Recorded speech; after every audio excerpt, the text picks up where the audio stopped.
करोड़ों रुपए की अवैध कमाई प्रशांत कुमार पांडे कर रहे हैं। देखिए, मैं ऑडियो की भी पुष्टि नहीं करता हूं और मेरे पास कोई लाई डिटेक्टर मशीन भी नहीं है कि सामने वाला सच बोल रहा है कि झूठ बोल रहा है, उसका मैं फैसला कर सकूं। फार्मेसी काउंसिल का सदस्य बनाया जाता है और उसके बाद उनमें आपस में वोटिंग करके निबंधक सह सचिव का पद दिया जाता है। तो राज्य में एक आम महिला, एक आम बच्ची की क्या हैसियत है, ये ज्यादा चिंतनीय विषय है, ना कि मोबाइल किसी का फेंका जाना, तोड़ा जाना, वो ज्यादा चिंतनीय विषय है। नमस्कार, मैं हूं श्रेया और आप देख रहे हैं लाइव लगातार। इस वक्त हम मौजूद हैं ऑक्सीजन पार्क में, जहां पर जेएलकेएम की तरफ से प्रेस वार्ता रखी गई और उन्होंने कुछ मुद्दे को उठाया, जहां पर देख सकते हैं कि फार्मेसी में जो घोटाला हो रहा है उस मुद्दे को उन्होंने उठाया। और हमारे साथ संतोष महतो जी मौजूद हैं, उन्होंने प्रेस वार्ता की और इस घोटाले का पर्दाफाश किया है। उनसे बात करते हैं और जानते हैं कि ये जो घोटाला है उन्होंने ही इस पर क्यों संज्ञान लिया, उन्होंने ही इस मुद्दे को क्यों उठाया। जो डिप्लोमा इन फार्मेसी परीक्षा समिति होती है जो इसका एग्जाम कंडक्ट करती है, ये दो अलग अलग ऑर्गेनाइजेशन है जिसकी जवाबदेही और जिम्मेदारी अलग अलग होती है और दो अलग अलग लोग इन ऑर्गेनाइजेशन को चलाते हैं। लेकिन राज्य में भ्रष्टाचार का आलम यह है कि ये दोनों ऑर्गेनाइजेशन को इकलौते आदमी चला रहे हैं और उस इकलौते आदमी को सरकार का संरक्षण प्राप्त है और सीधे तौर पे स्वास्थ्य मंत्री, चाहे वो पूर्व के स्वास्थ्य मंत्री हो या फिर वर्तमान के स्वास्थ्य मंत्री हो, उनका सीधा संरक्षण प्राप्त है और तमाम तरीके की योग्यता को धत्ता बताते हुए, दरकिनार करते हुए अयोग्य आदमी, गैर जिम्मेदार आदमी और जो संवैधानिक रूप से आरोप सिद्ध किए हुए आदमी है, जो कि एक साथ अलग अलग 3-4 जगहों पे नौकरी करने के लिए गुनहगार हैं और उनको जेल में बंद होना चाहिए, ऐसे पदाधिकारियों को भी निबंधक सह सचिव के पद पे सुशोभित किया जा रहा है। बार बार उनको एक्सटेंशन दिया जा रहा है, कार्य विस्तार दिया जा रहा है, ताकि जो एक सिंडिकेट काम कर रहा है राज्य में फार्मेसी के क्षेत्र में, जो पैसे वसूली की बात होती है, एक फार्मेसी के स्टूडेंट को परीक्षा में पास करने के लिए न्यूनतम 15,000 से लेके 25,000 तक डायरेक्ट कैश इन लोगों को देना होता है। आपके हिसाब से इरफान अंसारी जो है वो डायरेक्टली उनको सपोर्ट कर रहे हैं इस सारे घोटालों में? आप बताइए कि स्वास्थ्य मंत्रालय का प्रमुख विभाग जो फार्मासिस्ट के रूप में जाना जाता है, फार्मेसी काउंसिल के रूप में जाना जाता है, वहां पे एक ऐसा व्यक्ति जो असंवैधानिक काम करने के लिए आरोप उनके ऊपर तय हो चुके हैं, दोष सिद्ध हो चुका है और पूरी तरीके से उनके खिलाफ सबूत और गवाह हैं कि उन्होंने एक साथ अपने कार्यकाल में 3-3, 4-4 जगहों पे नौकरी की है, अलग अलग पंजीकरण संख्या का इस्तेमाल करके सरकार को धोखा दिया है, विभागों को धोखा दिया है। ऐसे व्यक्ति को जहां जेल के सलाखों में होना चाहिए, आप बताइए कि अगर सीधे तौर पे उनकी मिली भगत नहीं है, फिर वो कैसे निदेशक के निबंधक सह सचिव के पद पर अभी भी काम कर रहे हैं। और मात्र 6 महीने के कार्यावधि के लिए जिस व्यक्ति को फार्मेसी काउंसिल का प्रमुख ओहदा दिया गया था, वो एक्सटेंशन पाते हुए आज लगातार तीसरे वर्ष में काम कर रहा है। तो इस पे स्पष्ट साबित होता है कि स्वास्थ्य मंत्री और तमाम प्रमुख पदों पे जो लोग हैं उनका इनको सीधा संरक्षण प्राप्त है। अच्छा, ये बताइए कि हर शॉप में एक फार्मासिस्ट, मतलब अगर फार्मेसी शॉप है कोई, तो हर शॉप में एक फार्मासिस्ट होना जरूरी है, लेकिन कहीं भी ये चीजें दिखती नहीं है। कोई भी शॉप में फार्मासिस्ट नहीं होते हैं, वो अपनी डिग्री को किसी को बेचकर। ये जो आलम है ये भ्रष्टाचार की बुनियाद है और इस भ्रष्टाचार के बात जो आप बोल रहे हैं, ये आम आदमी को भी पता है कि एक फार्मासिस्ट सिर्फ एक ही दुकान पे काम कर सकता है या एक ही संस्था पे काम कर सकता है। लेकिन वर्तमान जो निबंधक सह सचिव है प्रशांत कुमार पांडे जी, उनके ऊपर यह आरोप सिद्ध हो चुका है, बकायदा आरोप पत्र जारी हो चुके हैं, सबमिट हो चुके हैं और इसमें सबूत और गवाह पर्याप्त हैं, जिनमें उनका यह जो दोष है, उनका यह जो गैर कानूनी काम है, ये साबित हो चुका है कि वो एक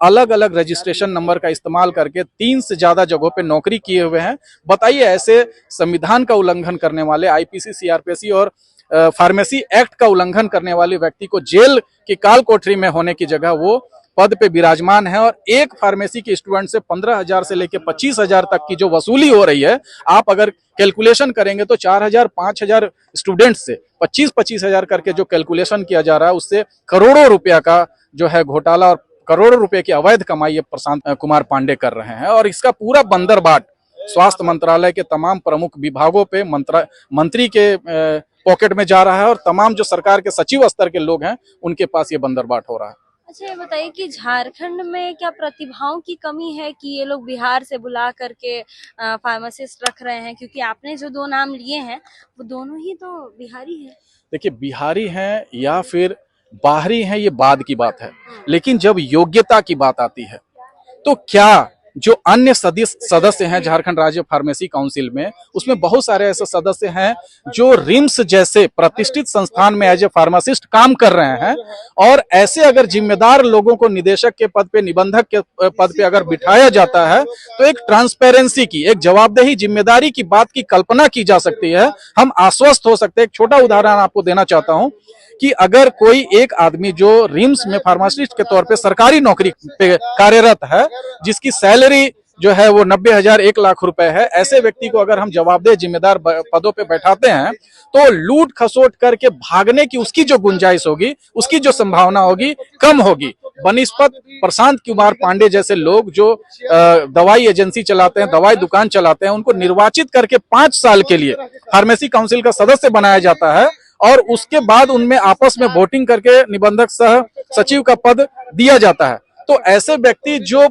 फुल्ली कमर्शियल वे में जिंदगी जी रहे हैं, जो पूरी तरीके से व्यापारिक मानसिकता रखते हैं, उनका सिर्फ और सिर्फ मकसद ऐसे प्रमुख ओहदों पे रहते हुए गाढ़ी कमाई करना, ज्यादा से ज्यादा पैसे की उगाही करना है, ऐसे व्यक्ति को अगर हम फार्मेसी काउंसिल के प्रमुख पदों पे बैठाए हुए हैं तो ये साफ इंगित करता है कि पूरा सरकार इस भ्रष्टाचार में शामिल है। अच्छा, छोड़िए, बहरहाल ये सब तो आपने दूसरे सरकार पर सवाल उठाए।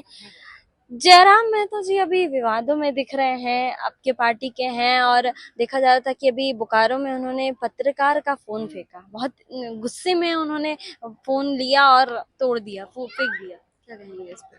महत्वपूर्ण क्या है, किसी एक का फोन फेंका गया वो ज्यादा महत्वपूर्ण है, या एक बेटी, एक बहन, एक झारखंड की बेटी, जहां मैया सम्मान योजना चल रहा है, मैया को मजबूत करने के लिए सरकार बड़े बड़े वायदे कर रही है, घोषणाएं कर रही हैं, वैसे समय में एक मैया जो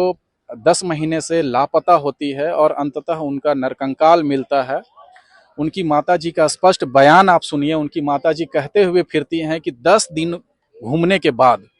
तरीके तरीके के लांछन उनके ऊपर लगाए जाने के बाद थाना प्रभारी उस केस को रजिस्टर करते हैं, और जब भी उनकी माता, जो पुष्पा कुमारी की बात आप करें, उनकी माता जब भी थाने जा रही थी, डीएसपी के पास जा रही थी, एसपी के पास जा रही थी, तमाम स्थानीय विधायक और सांसद के पास जा रही थी, ऐसे समय में तमाम लोगों ने बस उनको इग्नोर करने का काम किया। तो राज्य में एक आम महिला, एक आम बच्ची की क्या हैसियत है, ये ज्यादा चिंतनीय विषय है, ना कि मोबाइल किसी का फेंका जाना, तोड़ा जाना, वो ज्यादा चिंतनीय विषय है। ये दर्शकों को समझना होगा कि मुद्दा क्या है। मुद्दा पुष्पा कुमारी लापता होती है, उसका नरकंकाल मिलता है, और 10 महीने के बाद उसकी बेटी, जिसकी उम्मीद में उनकी माँ रो रो के दिन बिता रही थी, उनको अंत में बेटी के जगह पे कंकाल मिलता है, और एक उसके इस मामले को लीपापोती करने के लिए एक लड़के को गिरफ्तार करके भेज दिया जाता है। तो पूरी न्याय व्यवस्था कैसे झारखंड सरकार चला रही है, या जो पुलिस प्रशासन कैसे काम कर रहा है, उसकी कार्यशैली कैसी है, उस पे अगर हम लोग सवाल उठाएं, उसके ऊपर मीडिया जवाबदेही से अपनी जिम्मेदारी निभाए, हम आम झारखंड के नागरिक उस जिम्मेदारी को समझे, तो वो ज्यादा महत्वपूर्ण होगा। हम उस बेटी की भी बात समझ सकते हैं जिसका कंकाल मिला, जो भी है, लेकिन क्या जो नेत्री जो 10,000 रुपए लेकर इस बात को, आपकी ही पार्टी की हैं, जिन पर ये आरोप लग रहे हैं? देखिए, मैं मैं पूरी तरीके से समझ रहा हूँ इस बात को। हमने जब उनसे बात किया तो उन्होंने इस आरोप को पूरी तरीके से खारिज करते हुए कहा कि ये एडिटेड ऑडियो चलाया जा रहा है। हमने दूसरे किसी संदर्भ में, देखिए, मैं ऑडियो की भी पुष्टि नहीं करता हूं, और मेरे पास कोई लाई डिटेक्टर मशीन भी नहीं है कि सामने वाला सच बोल रहा है कि झूठ बोल रहा है, उसका मैं फैसला कर सकूं। लेकिन जो ताजा तरीके से जो चीजें वायरल हो रही है, दुर्भाग्यपूर्ण है। अगर किसी ने एक बेटी को खोजने के लिए पैसे की मांग की है तो एकदम मैं उसकी कड़ी निंदा करता हूं, और इस तरीके के वाकया चाहे हमारी पार्टी में, चाहे किसी पार्टी में, चाहे आम जनजीवन में भी अगर देखा जाता है तो ये काफी दुर्भाग्यपूर्ण है। लाइव लगातार के वीडियो को लाइक करें, सब्सक्राइब करें और बेल आइकन को दबाना न भूलें।